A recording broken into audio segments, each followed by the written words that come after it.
I'm Richard Allen. I'm a seismologist at UC Berkeley. Seismologists study earthquakes, generally. We collect data of how the ground moves, and then we use it to understand the earthquake process and what earthquakes do to our infrastructure. Berkeley runs seismic networks, and we try to collect data for earthquakes locally and also earthquakes around the world. And so what we're really trying to focus on is how to expand those networks, how to collect more data, and how to better understand the earthquakes. We put out seismic networks to collect data about how the Earth shakes in earthquakes so that we can both understand the earthquake process, but also understand how these earthquakes affect the buildings that we work in.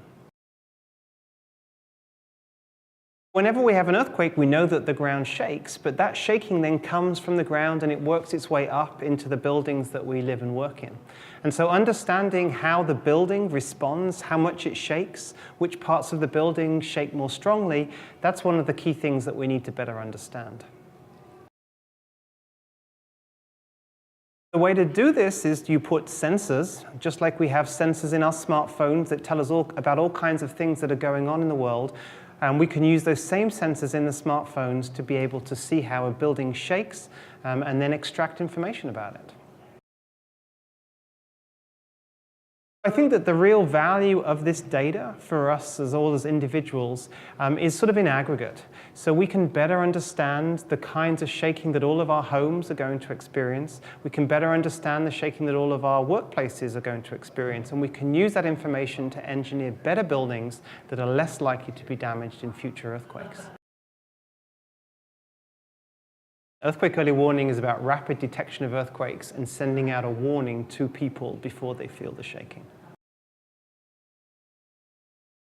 Earthquake early warning uses the same sensors that we're talking about, but earthquake early warning rapidly detects earthquakes when they get started, and then it pushes a message out to people so that they know the shaking is coming so that they can do something to prepare themselves before the shaking. We're very close to having a public earthquake early warning system here in California right now, using the traditional seismic networks.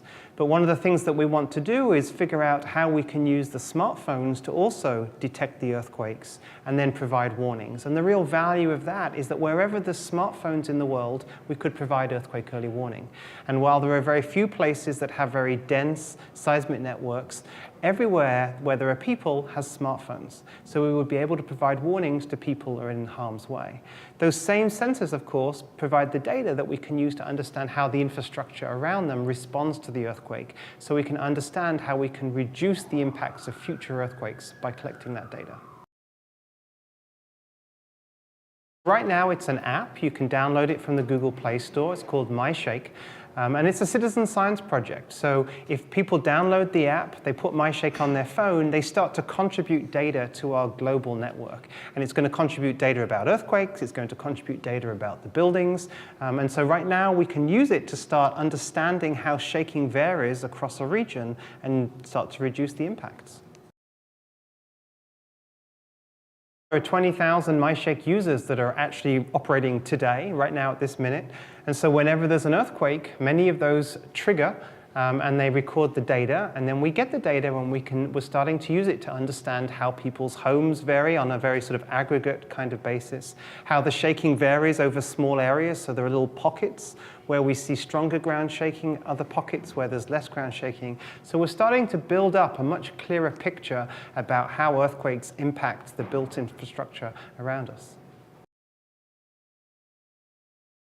Whenever a phone triggers and records these chunks of data, it provides location information as well. And so we can use that location information to estimate or assess what type of building they might be in.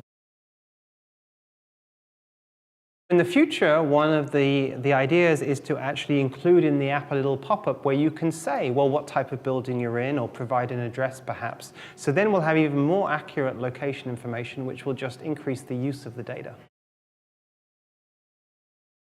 The California Earthquake Authority is working to mitigate the effects of earthquake as well as insuring against them. And so by having this very dense data, we start to get a much clearer picture of the likely impacts of future earthquakes. So again, in an aggregate kind of a way, we can understand how different buildings are going to respond to earthquakes and better understand the likely losses in future earthquakes. One of the really interesting immediate observations we see from this MyShake data is the fact that the ground shaking that we record with phones is on average a factor of 2 stronger than the ground shaking we see with traditional seismic networks. And we were really surprised by this, but it turns out that's exactly what you expect for homes. Homes, because of the fact that they're above ground and because of the way that they shake in an earthquake, the shaking is typically about a factor of 2 greater. So this is already validating the fact that actually by using phones, and people have phones where they are, where they live, where they work, we're actually getting a much better assessment of the actual shaking people experience rather than the shaking that the earth experiences. If you're outside, then you may get shaking of one particular intensity. If you're in a building, it'll be a little bit stronger. In fact, as you go up high-rise buildings, you actually may see much stronger shaking once you get to the top of high-rise buildings. After big earthquakes, for example, after the magnitude 9 earthquake in Japan, you could actually see the skyscrapers swaying very slowly for many, many sort of tens of minutes, which is exactly how they're designed. This is how they dissipate the energy by shaking. But if you're in one of those buildings, that's a pretty terrifying experience. But this comes back to what the app can do, because the app can be telling you, providing information about what is happening and what to expect. So you'll know, it could potentially tell you if you're in a high-rise building that the shaking is going to continue for many minutes because of this effect.